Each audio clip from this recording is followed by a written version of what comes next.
Masok siya sa umuwi ka na. Basag ka. Hindi mo naman na ni Harvey. Bakit sa masok sa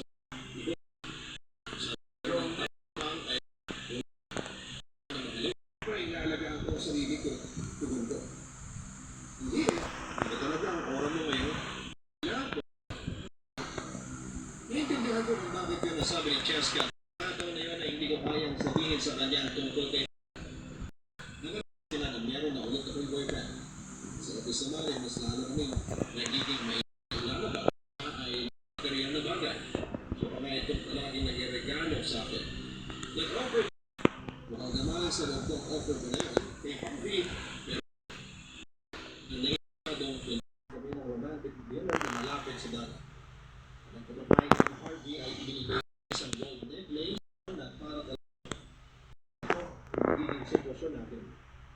Kaya kung iniisip mo na magdidemand ako sa iyo ng bagay, kung hindi mo ang sabi, iwagan ko siya pero nakapatay ang phone niya. Hindi mo na siya pwedeng tawagan ng tawagan.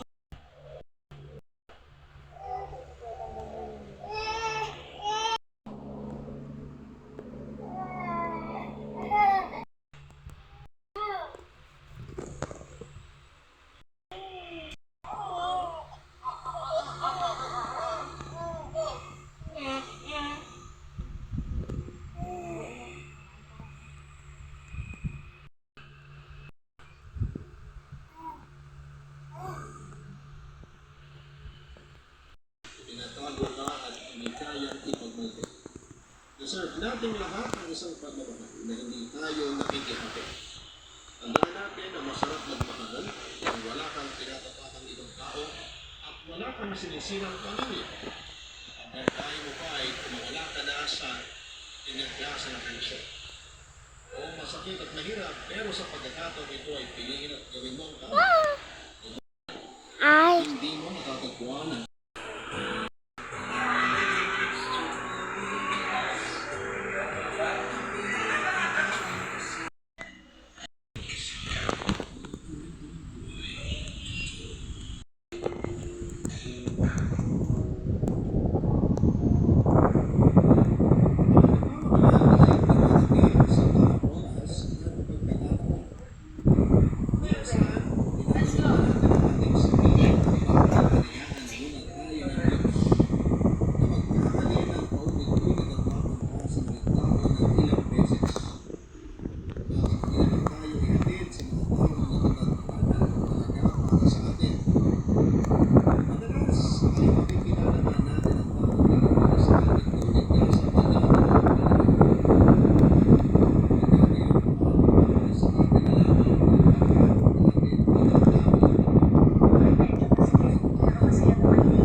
Patay na sa banyo.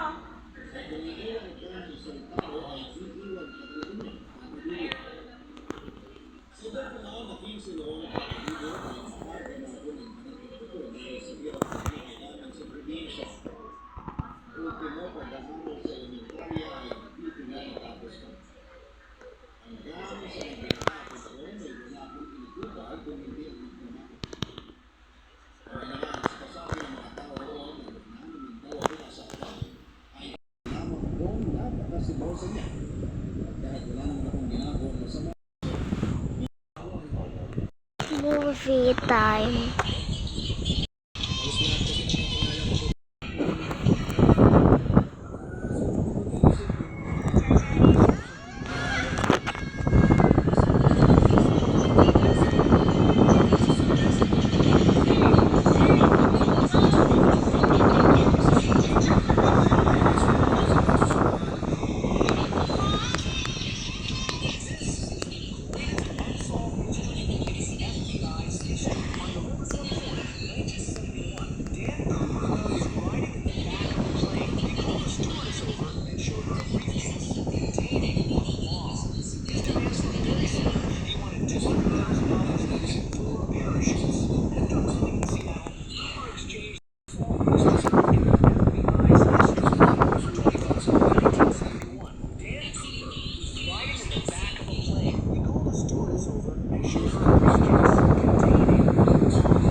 It's time to go home.